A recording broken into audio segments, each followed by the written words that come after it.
Good evening, learners, on this rainy evening in Johannesburg. Today we're going to be looking at a section called functions, which is one of the most important sections when it comes to exams because the mark allocation is quite high and it's also examined throughout many different sections. Now, firstly, I'd like to also just thank Young Einsteins for allowing me to use their resources. If you remember from last year, functions, another word for function would be a graph. So if you look at this from last year, that's the exponential function. We're going to be learning the log function as well. Okay, something that looks like this is Batman, but it's just a random function. And yeah, that's basically, I mean, over the years, you've learned a lot about graphs. Now, this year, you won't really learn too much, but just a little add-on from last year, and that would be how graphs would be examined. The focus this year would be inverses. All right, so let's have a look at what we need to know for this year. Now, the first thing is, you guys do know what a function is, but this is an official definition of a function. All right, function is a rule by means of which each element of the domain is associated with only one element of the range. Okay, so we need to know that there's a relationship that they describe in here, one element associated with only another element. Right? Then for a function, two or more elements of the domain may be associated with the same element. So you could have one element associated with one element, or you could have two elements associated with the same element, and they will both be considered a function. A relation is not a function because one element of the domain is associated with more than one element of the range. Okay. Now it may seem a bit confusing, right? The simplest way to understand one type of function is a one-to-one function. Now, if we look at types of functions, we have a one-to-one function. So there's two types of functions. One is one-to-one. You can see for the domain, remember your domain is your x values and your range is your y values. And there is a one-to-one relationship. In other words, 1 is associated with 5. When I plot 1, I will only get 5. If I go to x equal 1 and y equal 5 and I plot that, there will be only 1 point. If I go to x equal 1, I cannot get another point. 2 with 7, 3 with 9, those will be 3 coordinates on your graph. This is called a one-to-one function. Now, a many-to-one relationship is also a function, right, where you have many values associated with one value. Right? So you've got your domain two values. So this we say is many. Right? And here you've got, for example, one value. Right? So this would be a many-to-one situation. So we say these are two types of functions. So in an exam, if they ask you, is this a function? And you can show it's one-to-one or many-to-one, then we know there is a function. So it's a very simple concept, right? One-to-many is not a function, right? So one-to-many, if you have one value associated with many, remember this is not a function, right? So generally, if you have a function one-to-one or many-to-one, if it's not one of those two, it's not a function, but we still call it a relation. Alright, now there is a test that you can use which makes life quite simple. So to test whether any graph or function or any kind of relation is a function, we use something called the vertical line test. Right? Now remember, what is a vertical line? A vertical line is a line, something like that. Right? We can use a ruler to perform the vertical line test on the graph to see whether it is a function or not. Right, so what you do is you just take a ruler or a line or anything. On smartboard use a line, and you can use your pen or your ruler or anything like that. Okay, so you're going to move it from left to right. So you're going to put it vertically, and then you're going to move it from left to right. And the rule is if it cuts in one place, then the graph is a function. Right? So if it touches once, the graph is a function. But if it touches more than once, then the graph is not a function. Alright, so you guys can do a little bit of reading to just get the detail on it.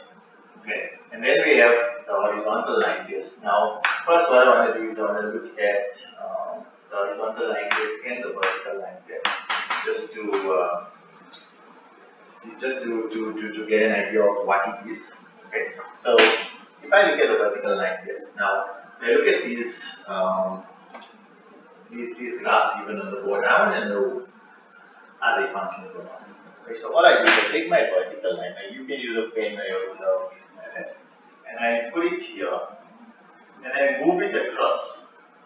Right? And at that point, how many times does it touch? My graph, right? Don't worry about the arrows. So the graph only touches once. Only touches once. Wherever I move it, it will only ever touch once. Okay, so because of this, right, we will say this particular graph is a function. This one here is a function.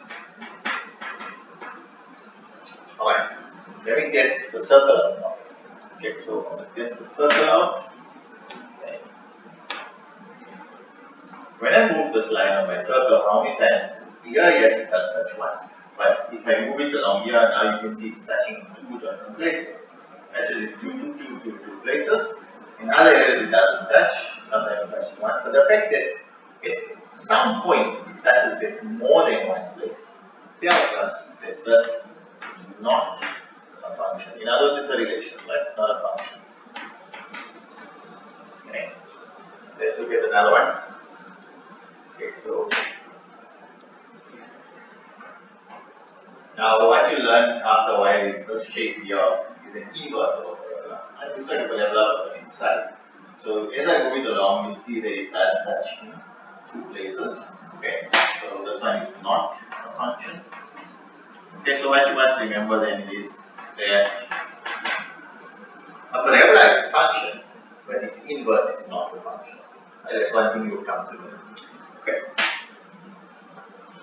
And this last one here, you'll learn that this is actually it's a plane graph, or you could even consider it to be a cubic function, which you learn later in here. And you see that right through, it only touches at one point. Okay, so this one we would say is a function. Alright, and I think that's really simple. Much simpler than stuff you did last year, but you've got to combine it. Right? So it's not like you're only going to get this stuff, right? But you've got to understand what a function is. Right? Now, the horizontal line test. Now, once you have proved that something is a function, you can use the horizontal line test. So, the horizontal line test only applies to functions. Right? If it's not a function, then obviously you don't do the horizontal line test. Now, the horizontal line test tells you what type of function we have. Right? Remember earlier I told you guys, we have one-to-one functions and many-to-one functions. Now, it determines whether it's one-to-one or many-to-one. Okay? In a nutshell, if you move a horizontal, remember horizontal line is something like that, right? That's the curve in one place. If you move the horizontal line around, that's the curve in one place, right? Then we have a one-to-one function. Okay? But if it cuts the curve in more than one place, then it will be a many-to-one function. So it tells you then, once it's a function, you do the vertical line test and you prove that it's a function. And from there you do the horizontal line test to prove whether it's, or to determine whether it's a one-to-one function or a many-to-one function. Okay, so for the horizontal line test, we're taking the same graphs that we used earlier. Now remember if it's not a function, like this one was not a function, right? This one was not a function. No. So we can't use the vertical line test or the horizontal line test. Sorry. So we don't use it here. And we don't use it there because those are already not functions. Okay, so we're looking at the other two. Now we know that those two were functions. What type of functions are they? Okay. So if I take my horizontal line, right, and I move it along here, how many times does it touch? It touches twice. Right? So the rule says it touches more than once, then it's many-to-one. This is a many-to-one function. Okay? And let's test the other one out. Okay, so if I test here, how many times does it touch? It only touches once. Okay? So if it touches once only, then this is a one-to-one function.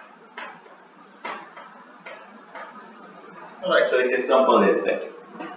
Alright, so you guys will find that this section is quite nice. And progressively, I don't think it gets really that tough. So let's hope that we can score more marks here. Okay. Alright, so it's already time for homework. Quite a short lesson, right? Your homework is the Mind Action series, page 38 to 41. You can do example 1 and 2 on your own, so don't look at the answers. Okay. And exercise 1, you can do all.